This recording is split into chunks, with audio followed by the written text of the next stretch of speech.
Today is July 21st, 2022. My name is Ashley Craver, the host of Heartland Unsolved out of Cape Girardeau, Missouri.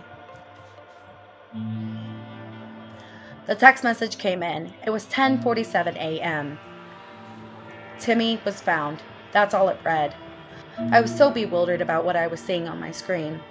The text message thread above it was days' worth of conversations with a private individual who was working exclusively with Timmy Dees' mother, Miss Barbara Hall. I had spent the whole night previously on a deep dive on the internet trying to find the connections. Fredericktown, Missouri is a very small town, but for some reason, there's so much crime. Timmy is not the first person that's gone missing in Fredericktown, Missouri either, not even within the last year. I began following Timmy's story after seeing it on social media. It was everywhere. One specific poster that stood out to me, though, was a lady, Miss Natalie Long. She was out of Chaffee, Missouri. She was actually friends with Timmy. She knew him before he had disappeared. Her timeline was flooded full of memories with Timmy, missing persons posters, and a plea for help to find her friend. Soon after it was getting traction on social media, a new profile had appeared. It was under Miss Barbara Hall. This is Timmy's mother. Barbara had specifically created this Facebook page just to show awareness and spread awareness of the disappearance of her son. Timmy's last known location was at 115 Village Creek Drive in Fredericktown, Missouri. Timmy came from the Creve Coeur area. He had came down to visit a friend, Caleb Nanny, also known as Caleb Kelly. As far as facts, this is what we know. At 1:30 a.m., Timmy was alive, well, and recorded on camera at a local gas station called the Sea Barn. On video footage, he had came into the gas station with Caleb Nanny. At 4:40 a.m., a phone call to 911 was made off of Timmy's phone. The call was routed to dispatch in Madison County because the call originated in Madison County. Now, coincidentally, there is no recording of this 911 call. According to the Madison County Sheriff's Department, it had been hit by lightning at some point, and the recording capability was broken and had not been replaced. According to the 911 document, it was Timmy calling in saying that he was being chased and being threatened by a friend. Shortly after, the Madison County Sheriff's Department did respond to the home on Village Creek Drive, where Timmy had gone missing. However, they didn't go there to search for Timmy or to figure out the origin of the 911 call. At the home, there were multiple people. Some of those people include Caleb Nanny, Trevor Lowry, Mike Boosking, and a few other people. A few of the witnesses say that Timmy had been at the home, but he had took off running, and that they had been searching for Timmy. But for some reason, the Sheriff's Department did not make a missing persons report, nor did they offer to help look for Timmy. They did not offer anything at all. However, they did arrest Caleb for outstanding warrants. On the week of March 28, 2022, a Madison County deputy recorded speaking to Timmy's mother outside of the Madison County Jail, saying there was no proof that Timmy was the one that made the 911 call, despite it being from Timmy's phone. He had also said that there was no proof of Timmy's disappearance from Madison County, even though the 911 call did originate from the Madison County address. Lastly, the deputy had informed her that this case had to be with Jefferson County because that was the area Barbara was in when she made the report. After multiple attempts to get a hold of the Madison County Sheriff Department, not only from Timmy's family, his friends, but also concerned citizens, they never made a statement to them, this including the sheriff, Katie McHutchinson. It is said that it took the department up to 6 to 8 weeks to contact Barbara in regards to the case. When Barbara went to the station to attempt to talk to the sheriff, a deputy was sent outside to talk to her instead of the sheriff herself. Barbara was not getting the answers that she wanted. Every day, Monday through Friday, Barbara would travel from St. Louis to sit outside of the Madison County Courthouse handing out missing person posters of her son. This case really rocked the community. So many people had seen Barbara sitting out there just begging and pleading just to know an answer of where her son was. Caleb Nanny, the person who brought Timmy to Fredericktown. They had been friends since childhood. Barbara could not get answers out of him.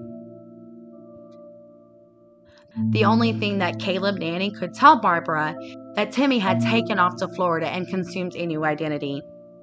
After seeing a mother's plea to the community to help her find her missing son, I felt obligated to help. Social media is a very powerful tool. With that, I had created events on Facebook. It was titled March with Barbara Hall, Let's Find Timmy. The idea behind that was to march from the Madison County Courthouse to the Madison County Sheriff's Department so they know that we have not forgotten about Timmy. Despite their lack of interest, ours were still very high. Immediately following the march, we had all dispersed into areas and began looking for Timmy. This search party was by far not the first search that had happened for Timmy. As a matter of fact, a Madison County deputy specifically told me that they had searched quote-unquote high and low all across Fredericktown, that he has simply just vanished. In the event, at least 80 different people had came to support Barbara, also assist in the search. But it wasn't quite easy to get it started. The first thing that you think of when you think of a search party is canine dogs, drones, police assistants, horses, all these things. You think that you would have readily access to these things when someone is actually missing, where they are unaccounted for, where their family is concerned, where their friends are concerned, and they haven't been spoken to in multiple months. The most basic concept of a missing person. I'd reached out to several different search and rescue teams. So many of them had declined my invite to participate in the search because they had to have written permission from the Madison County Sheriff's Department. Previous attempts to speak to the Madison County Sheriff's Department about Timmy Dees' case was pretty unsuccessful. But I didn't stop calling.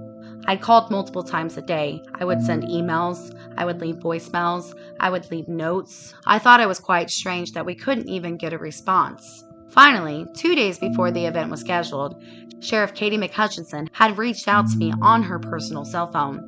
She had told me that she had given us not only her full permission, but her full blessing to conduct the search. One search and rescue company, who chooses to remain anonymous, volunteered their resources and their canine dogs to come search with us. With Fredericktown being such a small community, of course, there were so many different rumors, so much hearsay. It was hard to decipher what the truth was.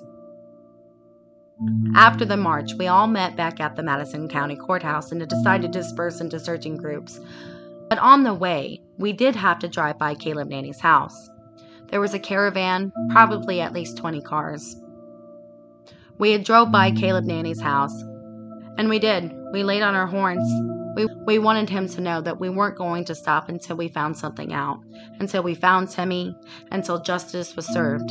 Once the caravan had got around the block, a black Chevy Silverado had stopped traffic, preventing us from going through.